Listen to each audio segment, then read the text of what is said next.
We have joining us in the studio the barrister himself, legal luminary, barrister Jide Ologun. Good morning and thank you for joining us. Thank you very much. It's my pleasure. Well, finally, we've come to a seeming conclusion of the February 25th election, as INEC has now declared the candidate of the APC, Asiwaju Bola Tinubu, as the winner, who polled about 8-point-something million votes to win the election, the presidential election.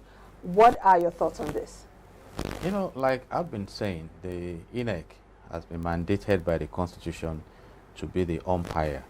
And if we have submitted that mandate to INEC, then we should allow them to carry out their functions. And if in the best of their own considerations, assessing the procedures, they've declared a winner, we are bound by that declaration. Though there is provision under the law that any of the parties that is not satisfied with that declaration can proceed to the tribunal, you know, and court of competent jurisdiction can also intervene. But as it is now, we've given an assignment to INEC, and they have delivered on it. In fact, many Nigerians thought this elections was not going to hold, but now it has held. And like Rabiu was saying, you know, my way here this morning, I encountered a kind of calmness, as if people have returned to their businesses, except that the traffic is heavier now. Because during the season of the elections, it was like people disappeared into, maybe they went to where they needed to vote and things like that. So by and large, this is just the first part of it, setting up a government structure. The next level is what kind of policies, formulation and implementation.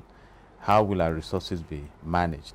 And this formed a heavy concern for me in addressing political parties. You know, I commend all the political parties, you know, 18 of them presented candidates for presidency, and one of them a woman, which we must note.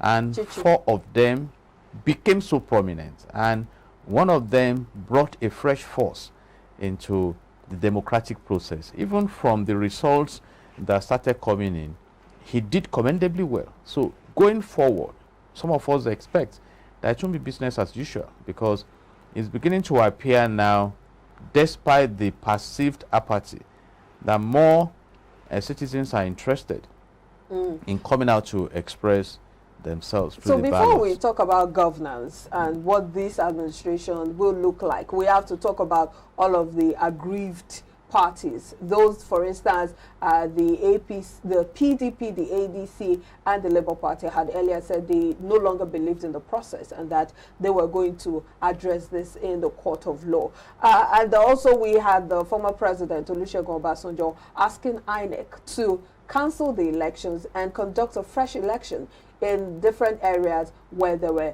you know, some form of compromise. Do you think that perhaps we're going into another season of litigations? I mean, it's part of politics. I mentioned it earlier. The tribunals are waiting, the courts are waiting for those who choose to go to the court. And almost all the candidates are familiar with the court system, you know, I should say that. And reacting to the position of Chief Olusegun Obasanjo, Chief Olusegun Obasanjo is a member of the Council of State, so he has the license to advise the President and Commander-in-Chief of the Armed Forces in conjunction with some other stakeholders. You see, but he's not the President and Commander-in-Chief of the Armed Forces. And this is very instructive. You know, so when you are in office, anything you can do to put the nation in the direction of righteousness, do it. You see, because his expressions were perceived as trying to hit up the polity. Though I view all these things with a neutral mind, and again, politically speaking, reportedly, he could not even deliver his polling unit for his endorsed candidate. So that is a different issue. And by and large, you compare his disposition with the disposition of someone like a former president of Nigeria, Dr. Goodluck Jonathan, General Abdul Salami, retired, of the Peace He Committee. also wrote a letter too. Exactly. So you now realize that they all need to come to the understanding of what some of us are projecting, that there is a way to manage this country at the macro level, to establish a system that will become an autopilot towards good governance. For instance, I doubt if somebody will just rise up in the UK and begin to roll instructions to, you know what I mean? So there's a system there. You even found that the parliamentary system in the parliament in the UK started controlling the prime minister, that, hey, this is not what we plan to do for the people. So, and that is what we are asking for. And definitely, whether we like it or not, we have succession plan in the governance of the country. Constitutionally, you have the first time of 4 years, second time of 4 years, then you step aside. 8 years should be enough for you to either put the country in the right direction or the wrong direction. And when a new regime comes in, we look forward to what should be governance. Because okay, I beg to butt in here, because as much as we believe in policy formulation, especially for the new administration coming in, and of course we commend those who were also players in the elections, I mean the political party candidates, but I believe in process. If a process that brings about a new administration, a new dispensation, it seemed to be faulty, especially with regards to election in some places not holding, people were threatened, which led to voter apathy, and of course at the end of the day, results were not the real reflection of what was casted. What would you talk about when it comes to persons who were declared winner? you know, that is not for me to judge. Let's state this. We have what is called the Grand Norm, the Constitution of Nigeria, that gives INEC the authority to manage elections, the processes, preparation, the accounts of the political parties and things like that.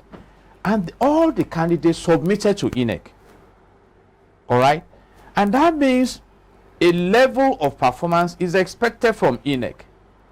But at the end of the day, if INEC comes out to say, this is what we have done, you may go and challenge it. Talking about processes, because I was an observer, I believe all the parties have complaints about malprocesses. So it's a matter of where you belong. I am apolitical. In fact, at a point, I started advising people. You see a video from Anambra State, you see one from Lagos State, you hear voice note without video. You see, these are not the functions of INEC, and that is why I always call the National Assembly to the fore. That please, if you notice what is going on, trying to fine-tune our laws.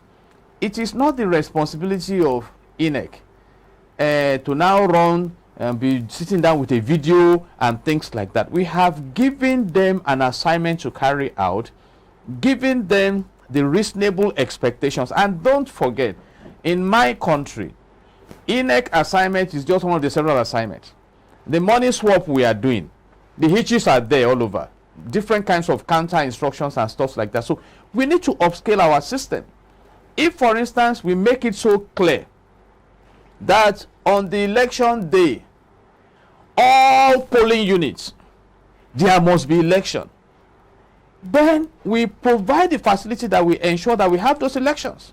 Now, if you say it is not a duty of INEC to, look at issues where, like the BVAS failed, the IREV, results weren't uploaded there, shouldn't they have, don't they have that mandate to also call off elections in places where elections were, was marred with violence? We just listened to Kabir from Kebbi State saying there will be rerun. Some elections held till Sunday of the election day. Let me say this. There are 4 levels of collation of results. From the units, to the ward level, local government level, state level, before finally coming to Abuja with the result. And that was what the INEC chairman was saying. All party agents are expected to be at all the ecosystem points of the election management. You cannot force them, but they are expected to come. So if your party is serious about the elections, your agents should be there to monitor what is going on. In my own polling unit, the result was pasted out there. So what about cases where agents disagreed with the result because INEC officials refused to upload them to the IREF? The electoral process or the Electoral Act states clearly that results would be uploaded to the IREF. That was one of the things that made Nigerians believe that this time around their vote will count, and then they went all out to exercise their franchise. Would you say that this is a credible process? Again, back to our laws, and I will advise that our audience should go and check it, because I'm a strong advocate of being clear. The Electoral Act empowers INEC to engage technology. But there are no compulsion clauses. In fact, remember that at the time we were debating the issue that NCC, we have to be the one to determine. So these are issues. Be clear that, okay, any result that is not driven through the IREF is automatically nullified. So I am certain so that part is not clearly stated. What? Is that what you're saying? Is that part clearly stated that if the result isn't uploaded to the IREF, it's not stated in the law. It's not stated there. So could that be the loophole they capitalized on? My brother, my sister, Section 4 of the Nigerian Constitution 1999 as amended says that the National Assembly shall make laws for the peace, order, and good governance of Nigeria. They are watching. Remember that at the time, there was an election in Kogi State where one of the candidates died suddenly at a very critical moment. There was no provision in the law to handle that situation. The new Electoral Act of 2022 has taken care of that in clear terms. So where you don't have the specifics, you leave gaps open. And we are still discussing the fact that Supreme Court gave an order, the president came out, gave another one, and we are not disrespecting the order of Supreme Court. You cannot sue CBN except through Federal High Court, but you can sue Federation as state, the Supreme Court. All these things should be clarified. That is why laws are made for the people.